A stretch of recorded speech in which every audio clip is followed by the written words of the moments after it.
सुनेत्रा पवार यांच्या जीवाला रुपाली चाकणकरांकडून धोका, त्या तक्रारीने मोठी खळबळ. भोंदू खरात प्रकरणात धक्कादायक माहिती. स्वयंघोषित कॅप्टन भोंदू अशोक खरात प्रकरणाचे धागेदोरे प्रचंड गुंतागुंतीचे असून त्याच्या अनेक कारनाम्यांनी नागरिकच काय पोलिसही चांगलेच हादरले आहेत. अनेक महिलांचे लैंगिक शोषण, अत्याचार, फसवाफसवी, पैसे लुबाडणे अशा अनेक काळी कृत्ये त्यांनी केली असून त्याच्या विरोधात 15 गुन्हे दाखल झालेले आहेत. तुरुंगाच्या गजाआड असलेल्या खरात SITकडून रोजच्या रोज चौकशी होत असते आणि त्यात नवनवीन धक्कादायक माहिती देखील उघड होते.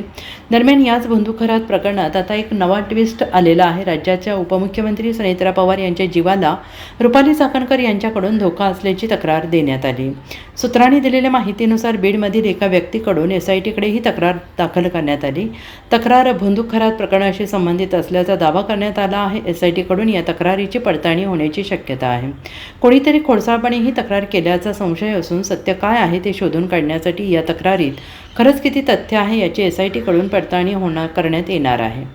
बघा, आम्ही उपमुख्यमंत्री सुनेत्राताई पवार यांची पूर्ण काळजी महाराष्ट्राचं पोलीस खातं घेईल. महाराष्ट्रामध्ये आपल्या पोलीस खात्याने यापूर्वीही चांगली कामगिरी केलेली आहे.